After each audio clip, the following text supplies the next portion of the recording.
Welcome again. This is Dr. Ali Muqaibel, and you're watching a meeting with undergraduate researcher. This is our experience sharing session for 2021. I hope that you enjoy the video, and we'll be glad to get your comments or questions. So let's get started. Okay. Good evening, everyone. My name is Miswar Akhtar, and I'm an electrical engineering student and also undergraduate student researcher, just like all of you. In this presentation, I'll quickly share my experience as an undergraduate researcher, my achievements, and also give some advice along the way. So let's begin. Yes.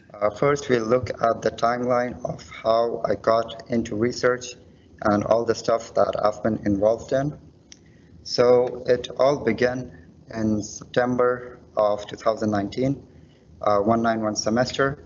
I approached a professor, in my case, Dr. Muhammad Khalid, and I just told him that I was interested in his research fields and can I get the opportunity to work on as a researcher under his supervision. So how did I approach him? I basically sent him this email. I basically told him that I'm interested in electric vehicles and renewable power systems. So I would like to learn more about these fields under your guidance. Can we arrange a meeting? Now, if you're trying to get into research, approaching a professor is the easiest way because all the professors have ongoing research and they would be more than happy to include you.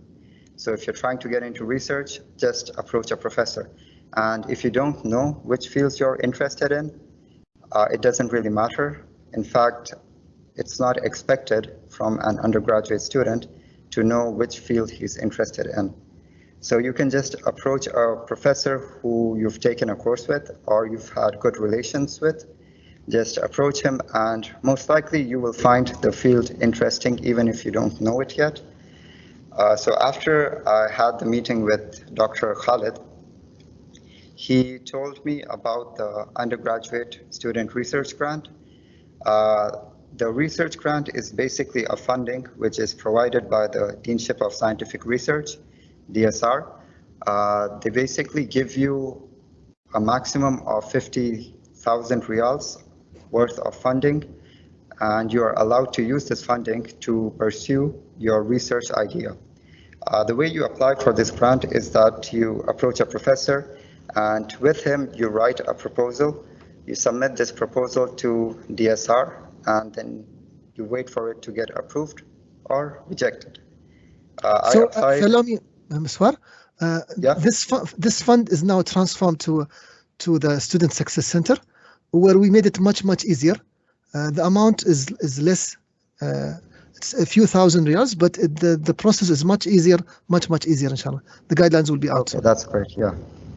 Okay, so now it's with the Student Success Center, which is good because you can easily contact Dr. Ali or Dr. Abdul Majid regarding this approach. Okay, so I applied on September 2019. As soon as I met with Dr. Khalid, he told me about this grant and we applied together. And after around 4 months, the grant was approved. And thus I began my journey as a student researcher. The grant is for 1 year and the requirement is that you're supposed to have a journal paper ready by the end of the year.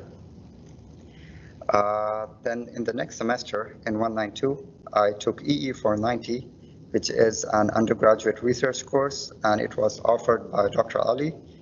The idea of this course is to help you kickstart your research career, and it basically teaches you everything that you need to know about research.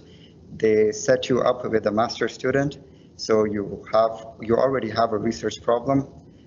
And it is a very useful course. If you're planning to have a conference paper in your undergraduate studies, taking this undergraduate research course is the easiest way, because by the end of the summer, you will most likely have a conference paper ready, or at least the first draft of the conference paper. I took this course in 192, and as you know, midway through the semester, the COVID pandemic happened, and I had to stop research for a few weeks. And anyhow, I contacted the master student again, and then we worked on completing the paper, which was successfully completed, and then I moved on. During that same semester, I also took the research skills short course, again by Dr. Ali. For me, it was required to take this course as a part of the EE 490. It was also a very useful course because you basically learn all the basics of research and all the terminologies, everything like impact factor and stuff like that within a week or two. It was very useful. Okay, so after this, the COVID pandemic happened, and for the rest of the year, we weren't allowed in the campus, and so all of us suddenly had some extra time in our hands. So I decided to use this time to focus on my research work, and the rest of the year, starting from April till December, I spent most of my time doing research work. So at the end, the grant ended by December of 2020, but my research, it didn't stop there because my advisor, he added me to his directly funded research grant. These grants are for the professors, similar to the USRG, which is for the students, but the directly funded research grant is for the professors, and this is by the Deanship of Scientific Research. You have professors working in this grant and even PhD students as well as undergraduate students. I joined this grant in January of this year and I'm still working on it. Additionally, I also joined the short program this semester. However, I'm not taking the short course because I already took it, and I contacted Dr. Abdul Majid. I showed him my certificate and it was fine. I'm taking this program as a research experience because I needed some more motivation to finish a paper before the semester ends. So this is my research experience starting from September 2019 up until now. Excellent. I would advise that if you're getting into research, you should focus, at least put one semester and focus completely on research. It's more than enough. You can have a conference paper in one semester, but I do suggest that you don't take a lot of courses during that semester because you will be spending most of your time doing research. It's not hard, but it's just time consuming. So try to take easy courses. Yeah, of course, in majors like electrical engineering, you might not have any course which is considered easy, but you can still take one or two electrical courses and then take other courses such as GS or math just to balance it out. And if you're an electrical engineering student, feel free to contact me and I can help you make a schedule for a semester that you are planning to focus on research. And okay, so this is it. And now I'll move to the next slide. And these are the conferences that I have presented to or I'm going to present in the rest of the year. So this means that I have 7 conference papers. I presented in the International Conference of Smart Grids and Energy Systems last year. And the paper that I presented was the one that I finished during the EE 490 course with Dr. Ali. And I also presented in a conference earlier this year, which is the Sustainable Energy and Future Electric Transportation. I'll be presenting in a conference next week, which is Power Tech. Miswar, where was this, the location of the second conference? Which one? Oh, the second one was in India. The second one was in India. Yeah. Okay. And next week, it will be in Spain. Of course, due to the pandemic, I wasn't able to travel to any of these locations. So they had virtual conferences, which is very convenient if you think about it. So these are all top conferences and one of the best in the field of power and energy. In fact, the conference right here, CIRED, which is going to be in Switzerland later this year, is Europe's top conference, and it is organized once every 2 years.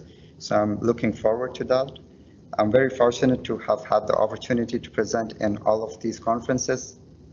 And yeah, you don't have to present in so many conferences during your undergraduate studies.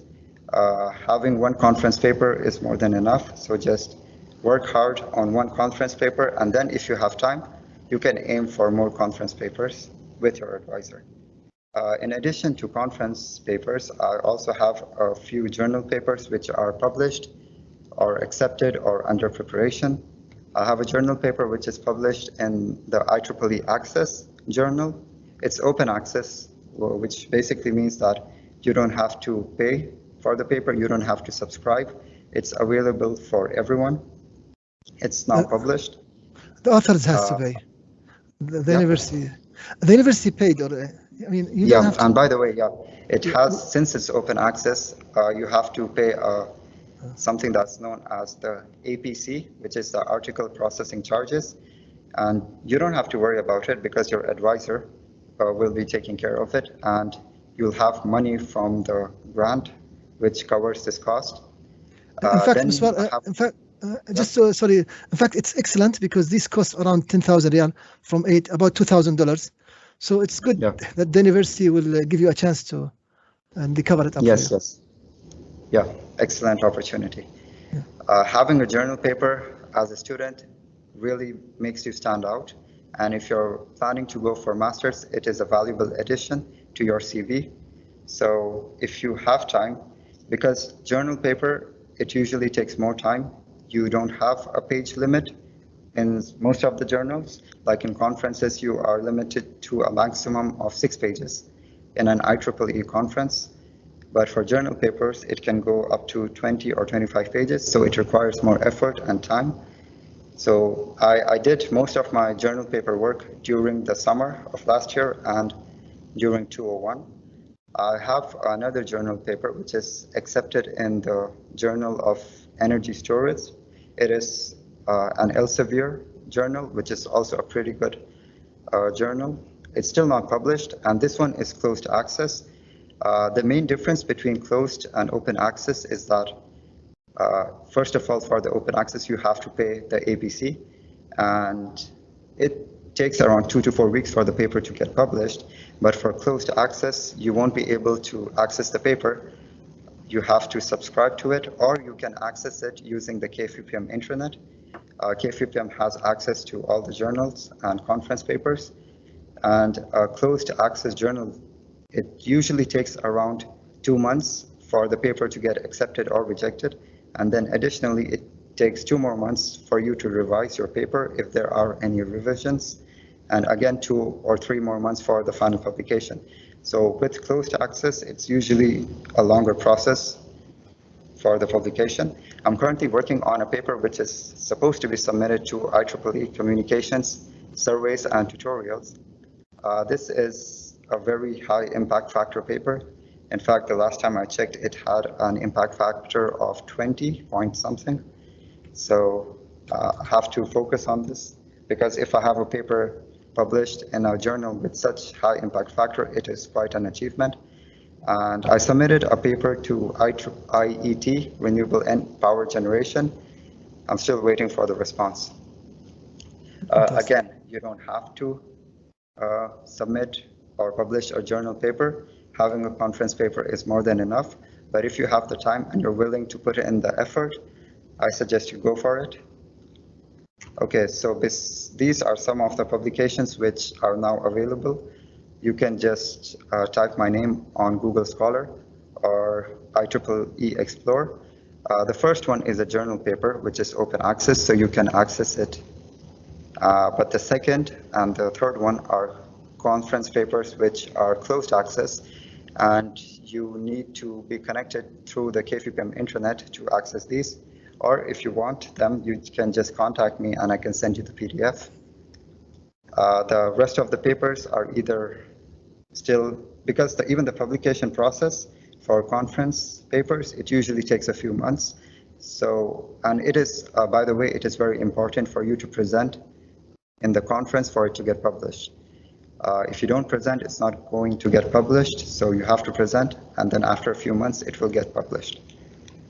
The other outcomes besides conference and journal papers is that I was fortunate enough to file 4 patents, and all of these patents are with Dr. Khalid, my advisor. These are all filed. What you need to understand is that for a patent to get approved, it takes at least 2 years, as far as I know. But filing a patent as an undergraduate is an achievement in itself, and you shouldn't worry about whether it's going to get approved or rejected, because most likely you will forget about it in 2 years. So I also have another patent which is still under process. It hasn't been filed yet. So that's a total of 5 patents.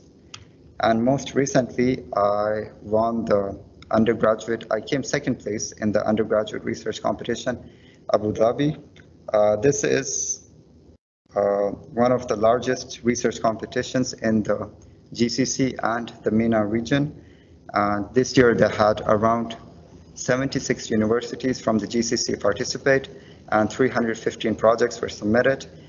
And I came in second place with my friend Sultan Mahfouz. He's a good friend of mine, and of course our mentor Mohammed Khalid. Actually getting accepted for the competition was an achievement, but going on to come and get a second place, it was truly unbelievable for me, and it's a fantastic achievement. And this, the topic, it was from the research grant, one of the projects that I was working on under the research grant. And so I submitted that, and yeah, they liked it. Besides the patents and the competition, there are some very important outcomes that you get by having an experience as an undergraduate researcher. The first one is, when it comes to postgraduate studies, you suppose you decide to do masters, and in your masters you will have to submit a master's thesis. Now, since you have undergraduate experience, you most likely will have an idea in mind or a research gap which you would like to address. For example, for me, if I do plan to do masters, which is most likely, I already have a research gap which I plan to address. And this research gap was a result of my experience as an undergraduate researcher. And after the thesis, you can use or continue the same idea or the research gap in your PhD dissertation. So the thing that you started with as a bachelor's undergraduate student can be continued into your master's and into your PhD as well. And the third one is, some universities, they give you the option to skip the master's and go straight to the PhD. If you have publications as an undergraduate and if you have research experience, you will get the opportunity to skip master's and go straight to the PhD, which is very useful because usually master's, it takes around 2 years. So you get to remove, or you don't have to spend 2 years doing master's, and you can go straight to the PhD. When it comes to the industry side, every industry or a company has research and development centers. And for example, me, when I was looking for internships, a professor from the university, he was aware that a student is doing research and he has publications. And so he approached me and said that there is this company, they're working on this project. Would you be interested in working? The thing is, the research that they were working on is not related to what I've done, but they were still interested because I have research experience. And I didn't even have to give an interview to get into the company.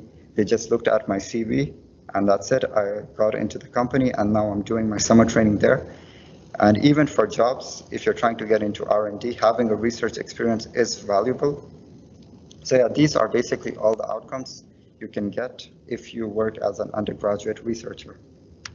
Finally, I would like to take this opportunity to call for students who are interested in fields such as renewable energy, solar and wind, distributed power generation, control and optimization, energy storage, electric vehicles, or AI and machine learning applications in smart grids and green hydrogen. If you're interested in any of these fields, please feel free to contact me and we might work on a research project. You don't necessarily have to be from the electrical engineering major. You can be from the CISC ICS, COE, and mechanical engineering, because the idea here is to have an interdisciplinary approach to solve problems related to renewable energy. So, for example, if you're from ICS, you might have experience with AI and machine learning.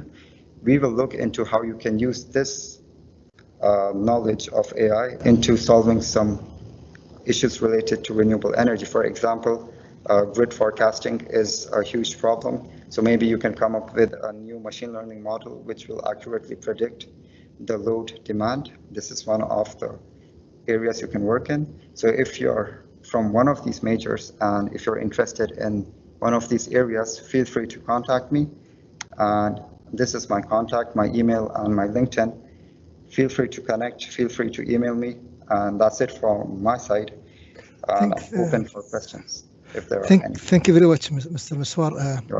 It's an excellent presentation, and we're proud of you and your achievements during this time. Before I give the floor to your friends, I'm sure you're going to share the presentation with me, so I will share it with them so they can get the address and contact. I would like to show you something before I leave the floor for them. Are you ready? Yes. Okay, so let me show you what I have. Now, okay, so far so good. We are here. 1 second. Okay, so do you remember this, Miswar? Do you remember this? I don't see the screen. Are you sharing something? I'm sharing the screen. Just 1 second. I'm sharing again. Okay, so sharing the screen and just switching, swapping. So do you remember what you see now on the screen? Oh yeah, it's my first presentation. Okay, so this is the first presentation Miswar did, and I'm sure if he went back, he will change a few things here and there. Yes. But we are all at this stage, right? I'm sure now you excuse me for giving comments or so. But mashallah, those comments mentioned, of course, your hard work has resulted in a lot of the way. I mean, I'm sure you're going to change your presentation now. Look at the figures, how it looks. Yeah, but sure. It's okay, and this is the message for all of your friends. We start, we learn, we change, we become serious, and things would improve. So this is just a snapshot of the first presentation that Mr. Miswar did, and I'm sure now you expect that his presentation will be much better.